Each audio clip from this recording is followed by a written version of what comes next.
We believe that in 2017, the outlook for the global economy and corporate profits is very, very solid. We see a synchronized recovery. Almost all regions are reporting good economic data driven by consumption and investment spending. And I think it's very important to highlight that investment spending will be the critical factor in this recovery. At the same time, we are going to see a significant acceleration in earnings because of base effects. Margins remains very strong. And when we see such an acceleration in growth, you always see an acceleration in earnings. The upside, mainly in Japan and emerging markets. We believe that equity markets will develop in a positive way, but it will not boom this year because there will be the offsetting factors of tightening liquidity, also high valuation. Where is the biggest upside? In emerging markets, Japan and potentially Europe, because these are the markets where there is more cyclicality, also where there is better valuation, and especially in Europe and Japan, where monetary policy is definitely much more aggressive. There is a question mark on Europe, obviously, in terms of political risks.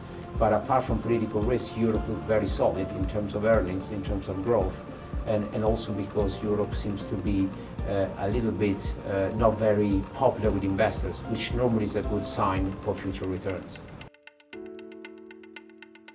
Yeah, we have seen in the past 6 months one of the most difficult environment for bond investors. We have seen inflation going higher, significant acceleration in growth, and this started from very high valuations.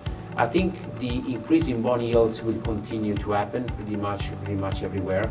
But we really think that this sector or the regions that is most at risk is Europe. German bond yields 2 years is an all-time low. The spread between US and European bonds is an all-time high. But we really think there are two areas that stands out in the bond market. The very long end of the curve in the US, 30 years bonds is attractive at 3%, but especially emerging market local bonds. You have bond yields above 6%, low duration. Some countries are cutting rates, like Russia and Brazil, and in a synchronized global recovery, emerging markets will be in demand.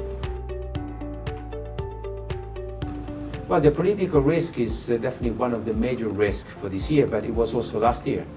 With Brexit, Trump is in resignation of the Italian Prime Minister, and last year there was no big impact actually. So the risk when we talk about political risk is to overestimate the impact in the short term and potentially underestimate the impact of the long term. This year is going to be a difficult year for Europe because you have Dutch election, French election, the German elections in the next 6 months.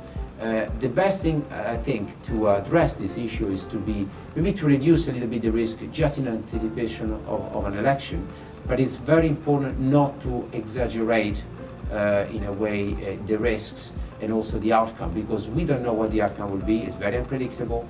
And as we have seen in the US, you have to wait a long time before you have an idea of what's going on. But keep an eye on Europe. And let's not assume that everything will go wrong, because the latest polls seem to suggest, for example, that in France, a pro-reform president could win the election. And so the risks are not only negative, can also surprise on the upside.